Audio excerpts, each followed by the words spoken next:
any athlete that I do without, I'm like, yo, Ryan, Dan, you need to sign this guy. Alex, get him right now. Yeah. He's about to blow the fuck up. He's about to go to the input and fucking win it. So let's talk about that a little bit. How do you identify athletes? Then no one using my commission. I'm like, God damn it. No one using my code no more. That's what I started doing too. I was like, wait, what the fuck? But long game, man. Long game. Yeah. So let's add, this is interesting because a lot of people ask me, how do I get sponsored? How do I do this? This is a very common thing. And I have an answer for this, but I want you to go first.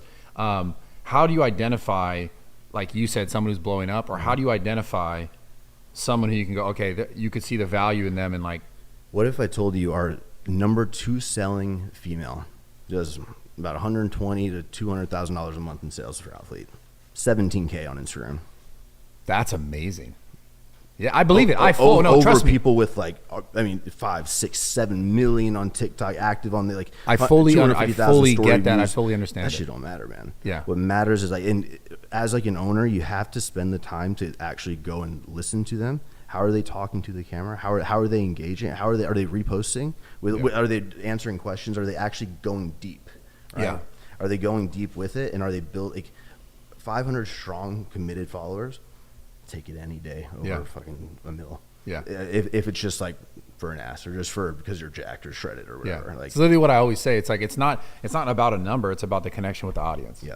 And I've always been able to identify people who do well, who, yeah, like they got the visual that someone likes, right? But it's way past that. It's like, what the fuck are they saying? How are they connecting with these people? You just said the visual, and that brings me to like, it reminds me like, man, anytime I talk to people about like having a catch, right? Chris Bum said, fucking obviously, like you have a catch. I always bring you up. I'm like, I ain't no Bradley Martin, right? Because it's like you catch attention, right? It's just like naturally, like that's I appreciate you know it. what I mean? But so it's like, what do you do if you don't have a catch, right? Yeah. And that was me, bro. I mean, 19-year-old, $100-$60, you know, trying to get some abs and shit. But like, I mean, I'm not not book smart, kind of hardworking, but didn't really have any like.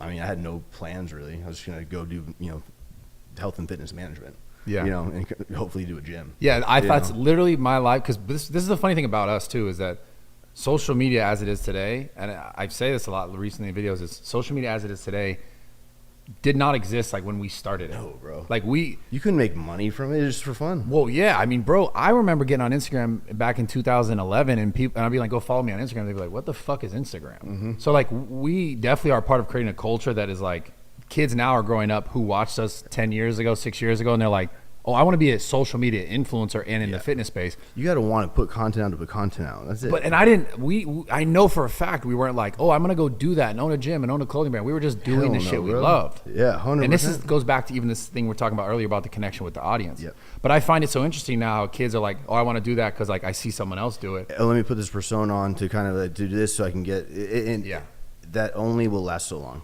Yeah, it only lasts so long, and I truly believe it, because you can't put a front on forever. Yeah, you can't put the mask on forever. Facts. So it's like, and when I was 19, kind of not figuring my shit out, it's like I was also making $40,000 a month in college and back to the classroom. Yeah, with coach, because I was answering every fucking email that came in.